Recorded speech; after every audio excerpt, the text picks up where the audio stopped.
masih di beranda, kita masih bicara sama Mbak Tridi, juga ada Fiona. Bahwa traveling itu tidak selalu mahal, artinya dengan gaji berapapun seorang yang bekerja atau juga seorang yang berusaha, dia pasti bisa, asal niat ya. Ya, niat. Seberapa penting sih niat itu untuk traveling? Penting banget Ya masalahnya kan ada skala prioritas ya. Ada orang yang demennya misalnya belanja barang branded atau misalnya gadget dan sebagainya. Sebenarnya kalau dia nggak belanja itu, dialihkan ke traveling, ya bisa juga sih. Cuma masalahnya niatnya untuk menukar itu semua gitu. Kalau misalnya nggak diniatin, nanti travelingnya juga nggak enak kan, nggak puas. Fiona belanja gitu. kan jadi berkurang ya kalau misalnya harus traveling. Tapi kalau saya itu, ya walaupun kita cewek suka shopping gitu ya, tapi Enggak, gue enggak. Tapi maksudnya kalau misalnya aku udah traveling, terutama pantai gitu ya, atau kita bisa mengagumi sebuah danau yang indah gitu, I would forget shopping gitu. Aku pasti bakal lupa yang namanya shopping. Aku mendingan tanning, puas-puasin deh dari pagi sampai sore gitu kan, walaupun nggak boleh lama-lama, but I love it gitu. Suasana pantai, suara gemuruh ombaknya, pasirnya, wah. Aduh, langsung pada pengen ke pantai ya pemirsa. Ada penelpon, halo? Iya, halo. Halo, dengan siapa di mana? Dengan Ano di Jakarta. Silakan, Ibu, langsung saja. Aku mau ngomong sama Mbak Trinity nih. Silakan. Hai Mbak, finally aku bisa Kameranya mana nih? Iya Mbak, aku tuh fans banget sama Mbak Trinity. Bukunya itu. Bukunya tuh tiga-tiganya udah aku baca ya, Naked Traveler itu. Aduh, inspired banget deh buat aku.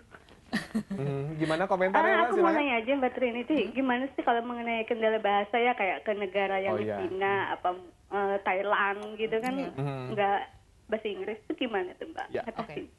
Terima kasih Mbak Ana. Nih bahasa penting nih, karena katanya di China juga bahasa itu susah ya kalau kita nggak mengerti bahasa Mandarin. Silakan Mbak. Kalau saya sih nggak punya kemampuan bahasa lain-lain gitu kan, selain Indonesia, Inggris gitu, Jawa, Sunda, Batak gitu kan. Tapi kalau misalnya lagi kepepet, biasanya menggunakan bahasa tubuh. Jadi misalnya mau menunjuk sesuatu, kita bawa peta. Nih, dan kalau misalnya kita nggak bisa misalnya ke negara yang mereka nggak bisa bahasa Inggris, ngomong aja bahasa Indonesia, toh nggak ngerti juga gitu. Jadi kan di mana gitu. Iya. tapi tahu gitu, misalnya capek, pedes gitu, atau enggak apa gitu. Misalnya kita nggak bisa makan babi gitu karena haram gitu kan. Yang itu yang nggak begini atau gimana gitu. Pokoknya semua harus bisa lah. Paling nggak digambar atau pakai bahasa tubuh gitu. Sudah ada penelpon lagi? Wah, ya banyak sekali penelpon pada saat hari ini. Halo. Halo. Ya. Halo. Ya, saya mau bicara dengan Mbak Trinity nih. Oh, lagi silakan. Maaf ya Mbak Fiona ya. Saya juga pernah baca nih buku dari Mbak Trinity itu yang Naked Traveler yang pertama ya. Kebetulan saya ada rencana ya dalam beberapa bulan ke depan lah mau ke Jepang ceritanya nih. Ya. Mbak Trini pernah ke sana kan? Pernah. Nah, saya mau tanya ya kesulitan-kesulitannya apa dan tips sama triksnya gimana gitu ya. Oke. Baik, terima kasih Bapak. Ini pada panas bikin bingung tuh ya. Ini kameranya kebanyakan loh. Ke Jepang, apa persiapannya yang harus Persiapannya ya lagi-lagi tetap riset visa dan sebagainya ya.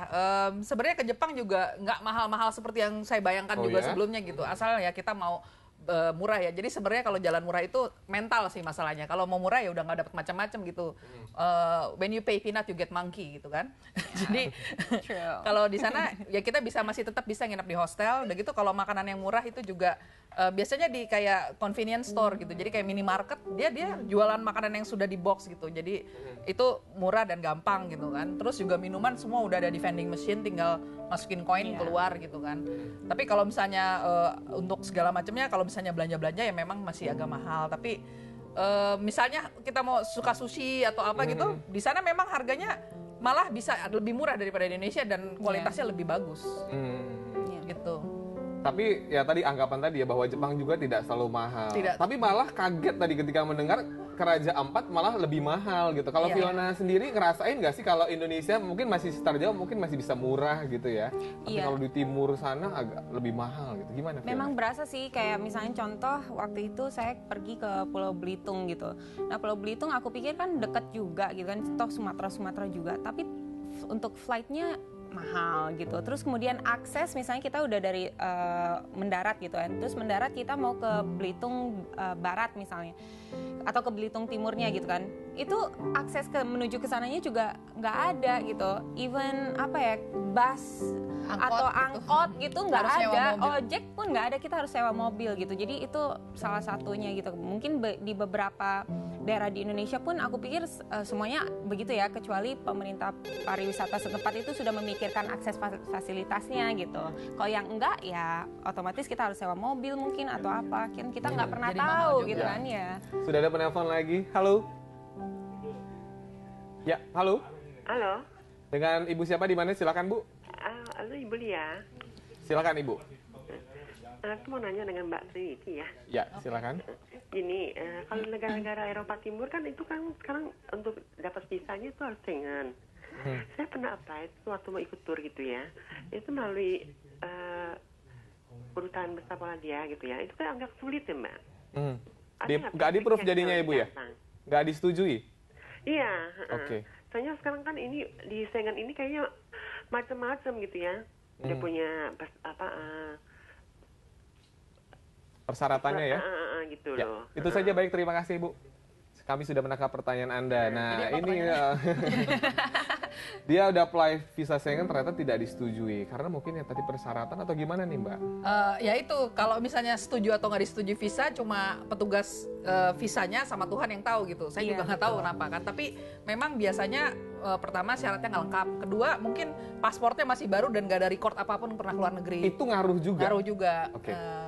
Kan tiba-tiba atau enggak misalnya uang di rekening kurang bisa juga gitu kan, karena harus ada 3 bulan terakhir. Kayak contoh waktu itu ibu saya mau ke New Zealand aja walaupun kakak saya tinggal di situ gitu ya, itu persyaratan untuk minta visanya itu macem-macem gitu. Kita harus ada rekening bank, terus kita juga kakakku juga harus mensponsori juga, jadi dokumen itu harus lengkap dengan persetujuan yang tinggal di sana siapa segala macam, jadi ya prosesnya lumayan lama. Prosesnya lumayan lama. Kalau misalnya ada sponsor juga kan dari atau invitation dari yang orang di sana juga dia harus kasih juga misalnya fotokopi paspornya atau apanya gitu. Jadi benar-benar ribet sebenarnya. Kalau kita mau jalan sendiri tanpa orang yang sponsorin berarti uang tabungan kita harus lumayan banyak gitu. Karena itu salah satu dulu kalau gitu requirement untuk diajukan untuk visa. Nanti kita lanjutin lagi, masih ada satu segmen terakhir tentunya setelah azan maghrib. Tetap bersama kami.